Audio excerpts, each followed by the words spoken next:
Today on Cooking with Lauren K, we are going to be making some waffles, homemade whole wheat waffles. Andy's already digging in.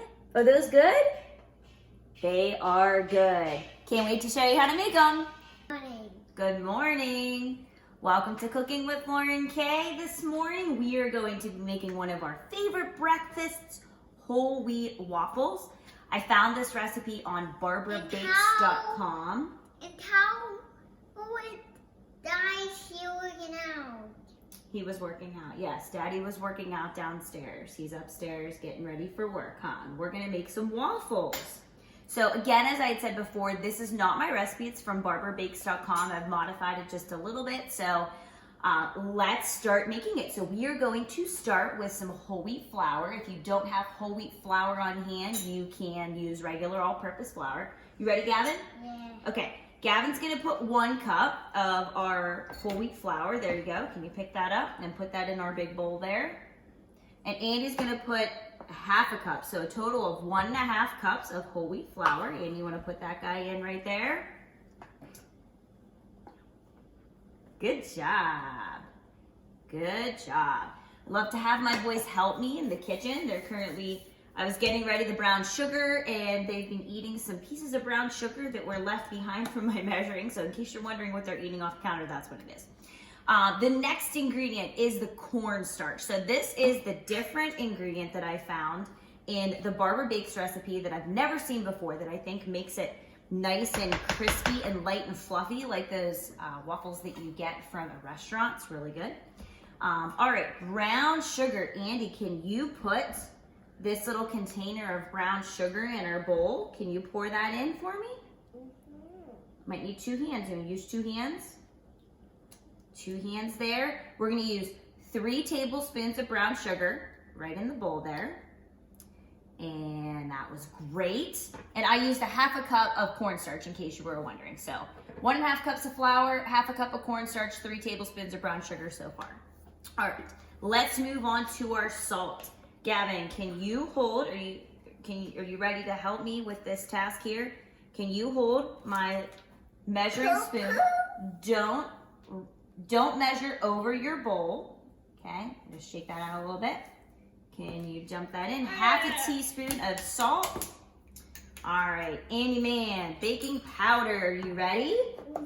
Yeah, okay. 1 teaspoon of baking powder.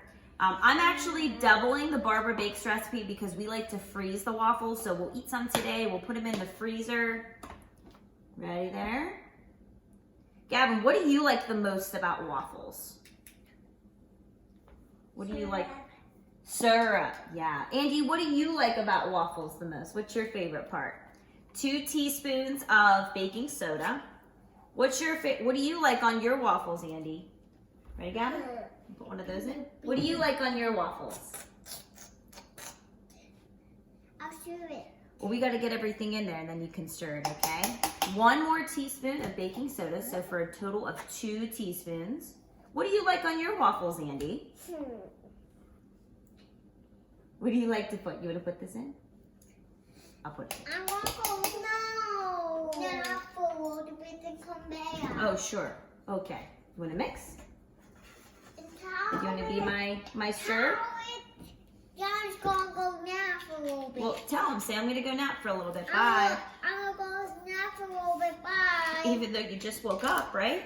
Yeah. All right. Andy will be my helper then. Bye. Goodbye. All right. You want to mix that? Doing a good job? Good job. My turn. All right. 1 more turn for Andy. Go ahead. While he is whisking that all together, just to let you know, I have my waffle iron heating up in the back. Make sure you put that, if you have little kids around, you put that in a space that is free of them touching it. So I would not put it on the counter while you're mixing it. I like to have it away. I like to have the waffle iron heating up while I'm making my batter so that it's ready and hot for me to pour my batter in for whenever my batter is done. All right, so for our liquid ingredients, we're gonna do 2 cups of milk. You can do almond milk, you can do regular whole milk. Thanks, buddy. He said I'm doing good.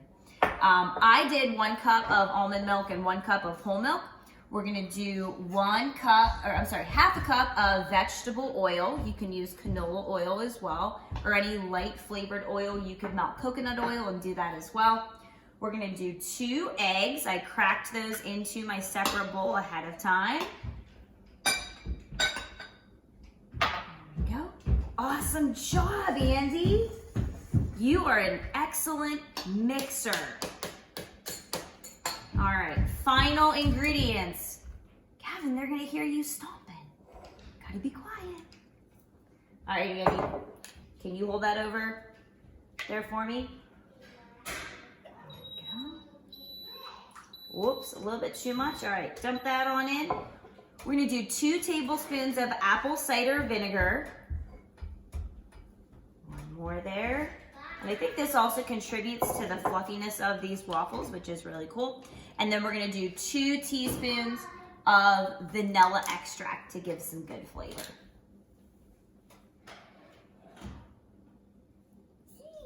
You wanna hold that? This is one of those measuring spoons that you can adjust from 1 tablespoon to smaller amounts. I kinda like it. Even though, as you can see, it is broken on the bottom. Somebody stepped on it. Okay, so we are going to whisk that together. Andy, do you want to try your hand at whisking there? There you go. So I like to whisk together my liquid ingredients, whisk together to dry. Good job. And then you're gonna whisk these 2 together to make your waffle batter. You could add some spices to that. If it was fall and you wanted to make like a pumpkin spice waffle, you could do that as well. I like to top mine with peanut butter and syrup and with some fruit. So I'm gonna go ahead and whisk this all together, and I will show you how to pour these into the waffle iron in just a few. All right, so our batter is done. I'm gonna show you how to load these into the waffle iron. My waffle iron was nice and hot.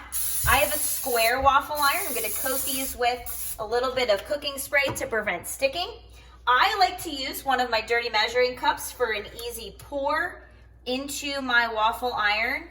Probably gonna be about 1/4 cup of batter per section. If you have a Belgian waffle iron, it might be a little bit less batter per little triangle. If you have a circle one, you might need a little bit more. So I'm gonna go ahead and fill these up. You don't wanna fill it up too much because they'll overflow over the sides. So just about enough to come to the top.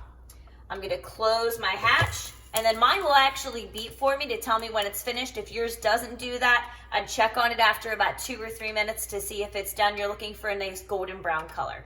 So we'll come back whenever it beeps. All right, so our waffle iron just beeped to tell me that my waffles are finished, and this is what they look like. Good tool to use to take the waffles out of the pan is a nice pair of tongs and a butter knife if you need to. So I'm going to use my butter knife to just kind of gently bring that up. Grab my waffles right out of there.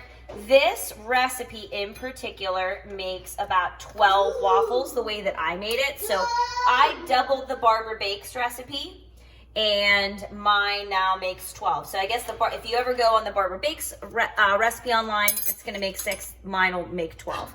Look how awesome these look. I can't wait to decorate these with some peanut butter and syrup or some fruit, a little bit of butter. However you want to make these are going to be awesome. I hope you guys enjoyed this video today, and I am so excited for us to dig into these waffles. Take care, stay safe and healthy. Bye.